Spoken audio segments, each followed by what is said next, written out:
তো বাংলাদেশ ভারতকে প্রথমে হুমকি দেয়, তারপর ভারতের ওপর মিথ্যা অভিযোগ চাপায়, আর এখন তারা ভারতকে ব্ল্যাকমেল করাও শুরু করে দিয়েছে। আজকে হ্যাঁ, এটা ভারতের জন্য মারাত্মক শকিং একটা আপডেট যে বাংলাদেশ এখন এতটাই নিচে নেমে গেছে যে তারা ভারতকে ব্ল্যাকমেল করার চেষ্টা করছে। আসলে বাংলাদেশ সদ্যই ভারত বিরোধী পদক্ষেপ নিয়ে ইলিশ মাছের এক্সপোর্টকে ভারতের জন্য পুরোপুরি বন্ধ করে দিয়েছে, আর তাও এমন সময়ে যখন ভারতের ইলিশ মাছ ভীষণ প্রয়োজন। কারণ আপনারা জানেন একেবারেই সামনেই রয়েছে দুর্গাপূজা, আর বাঙালিরা দুর্গাপূজার সময় ইলিশ মাছ বেশ পরিপাটি করে খায়। কিন্তু সত্যি কি বাংলাদেশের উদ্দেশ্য শুধু ইলিশ মাছের এক্সপোর্ট আটকানো? আপনারা তাদের আসল উদ্দেশ্য জানলে হতবাক হয়ে যাবেন। আসলে কিছু রিপোর্টে দাবি এটা করা হচ্ছে যে তাদের আসল উদ্দেশ্য হলো ভারতকে ব্ল্যাকমেল করা। কারণ বাংলাদেশের নতুন সরকার চায় ভারতের জন্য ইলিশ মাছের এক্সপোর্ট আটকিয়ে ভারতের ওপর চাপ সৃষ্টি করতে, যাতে ভারত তাদের সঙ্গে তিস্তা নদীর যে জলবন্টন রয়েছে সেই নিয়ে সমঝোতা করে। কিন্তু ভারত এরকমটা মোটেই করতে চায় না।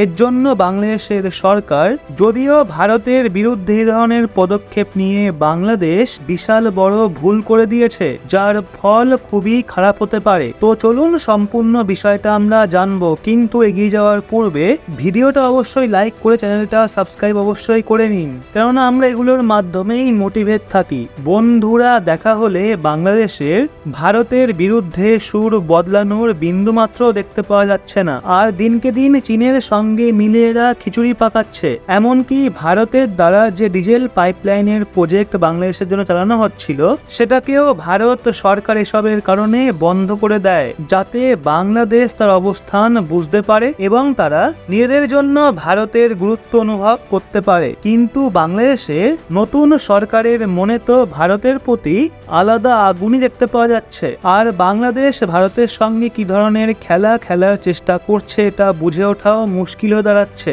সবার প্রথমে রিপোর্টটার দিকে তাকান, যেখানে আমরা দেখতে পাচ্ছি বাংলাদেশি কট্টরপন্থীদের দ্বারা গণেশ প্যান্ডেল থেকে শুরু করে হিন্দুদের বস্তিতে অশান্তি ছড়ানো হচ্ছে। মানে এখনো বাংলাদেশে হিন্দু সম্প্রদায়ের ওপর হওয়া হামলা থামার নামই নিচ্ছে না।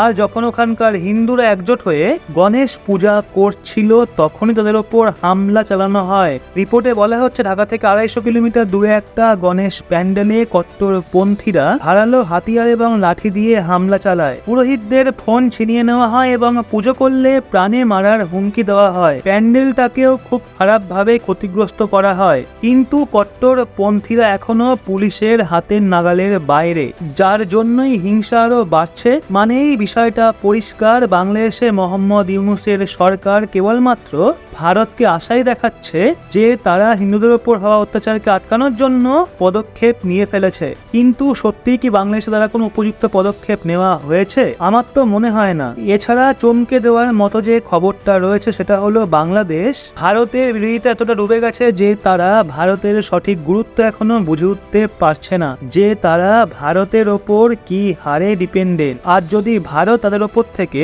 নিজের হাত পুরোপুরি সরিয়ে নেয় তো তাদের ডুবে যাওয়া নিশ্চিত। কিন্তু ভারত বাংলাদেশের মধ্যে একটা বিবাদ মিটতে না মিটতেই ওখানকার নতুন সরকারের যে অ্যাডভাইজার এবং অন্যান্য মিনিস্টার রয়েছে তাদের দ্বারা নতুন বিবাদ সৃষ্টি করে দেওয়া হচ্ছে। বাংলাদেশের নতুন অন্তর্বর্তী সরকারের তরফ থেকে পদ্মার ইলিশ মাছ যেটা ভারতে এক্সপোর্ট হয় সেটা আটকে দেওয়া হয়। আপনাদের বলে রাখি, ইলিশ মাছের চাহিদা এই সময় ভারতে মারাত্মক রয়েছে। ভারতের মানুষ, বিশেষ করে বাঙালিদের এই মাছ ভীষণ প্রিয়। আর এই মাছের বিশেষত্ব হলো এটাকে না শুধু খাওয়া হয় বরং বিশেষ করে পশ্চিমবঙ্গের ব্যবহার ধার্মিক অনুষ্ঠানের সময় হয়। আজ থেকে কিছু সপ্তাহ পরেই ভারতে দুর্গাপূজা, যেখানে বাংলার মানুষরা ইলিশ মাছ অর্পণ করে পুজো করে। কিন্তু বিগত কিছু বছর ধরে ইলিশ মাছের সংখ্যা কমেছে। এর জন্য আমরা বাংলাদেশের থেকেই মাছ কিনছিলাম, যেগুলো খুব দাম দিয়ে আমাদের নিতে হচ্ছিল।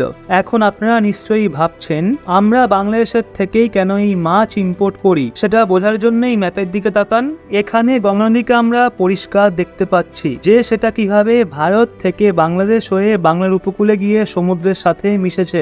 আপনাদের বলে রাখি যে ইলিশ মাছের কথা হচ্ছে সেগুলো বঙ্গোপসাগর থেকে বেরিয়ে স্রোতের উল্টো দিকে গমন করে বাংলাদেশে পদ্মা নামে পরিচিত গঙ্গা নদী হয়ে ভারতের এলাহাবাদ অবধি পৌঁছাতো। কিন্তু আজ থেকে বহু বছর আগে বাংলাদেশের বর্ডারের কাছেই নদীতে ফারাক্কা বাঁধ নির্মাণ করা হয়, যার জন্য বেশিরভাগ ইলিশ মাছ বাংলাদেশেই থেকে যায় আর ভারতে প্রায় নায়ের বরাবর এই ইলিশ মাছ পৌঁছাতে পারে। সেই জন্য যখন এই মাছগুলোর ভারতে আসা বন্ধ হয়ে যায় তো তখন আমরা বাংলাদেশের থেকে ইম্পোর্ট করা শুরু করে দিই। আর এই মাছের জন্য ভারত মোটামুটি বাংলাদেশের ওপর নির্ভরশীল এবং এই মাছ অনেক দামি হয়। এর জন্য বাংলাদেশের যে জেলেরা রয়েছে তাদের বেশ ভালো লাভ হয়। কিন্তু শেষ মুহূর্তে বাংলাদেশ এই মাছ ভারতকে এক্সপোর্ট করা বন্ধ করে দিয়েছে আর বাংলাদেশ এই বাহানাতেই ভারতকে ব্ল্যাকমেল করছে, ভারতের থেকে ফায়দা তুলতে চাইছে। কারণ ভারত এই মাছের জন্য বাংলাদেশের উপর এতটা নির্ভরশীল যে আমরা গত বছর প্রায় 4000 টন ইলিশ মাছ শুধুমাত্র দুর্গাপুজোর সময় ইম্পোর্ট করেছিলাম এবং 2020 সালে এই পরিসংখ্যান মোটামুটি ছিল 5000 টন। যখন শেখ হাসিনার সরকার ছিল তখনও 2012 থেকে 2018 সাল পর্যন্ত এই মাছের এক্সপোর্ট ভারতের জন্য ব্যান করে দেওয়া হয়েছিল। আর ওই সময়ও কারণ এটাই ছিল যে ভারত এবং বাংলাদেশের মধ্যে তিস্তা নদী নিয়ে সমঝোতায় সমস্যা দেখা দিয়েছিল। সেই জন্য শেখ হাসিনা ভারতের জন্য সেই মাছের এক্সপোর্ট বন্ধ করে দিয়েছিল। কিন্তু ভারত এর বিরোধিতা করা শুরু করে এবং তাই 2018 সালে এর এক্সপোর্ট ভারতের জন্য পুনরায় চালু করা হয়। আর তখন থেকে এখনো অবধি লাগাতার ভারতে বাংলাদেশের দ্বারা ইলিশ মাছ এক্সপোর্ট করা হচ্ছিল।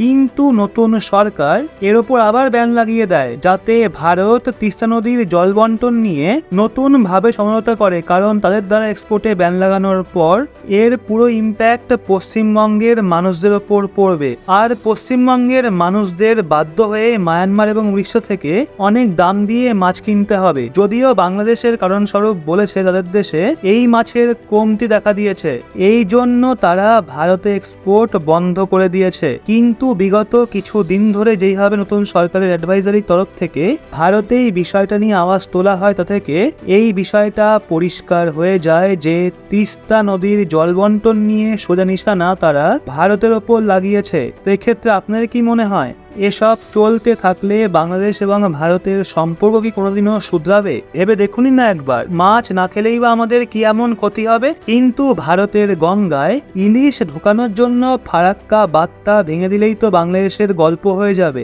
হাঁটুর নিচে বুদ্ধি নিয়ে কেন যে এরা ভারতের সঙ্গে লাগতে আসে বুঝি না বাবা। বন্ধুরা, আজকের মতো এতটাই। আমাদের আজকের এই ভিডিও আপনার ভালো লাগলে অবশ্যই একটা লাইক এবং চ্যানেলটা সাবস্ক্রাইব করে আমাদের সঙ্গে থাকবেন। দেখা হচ্ছে পরবর্তী ভিডিওয়ে।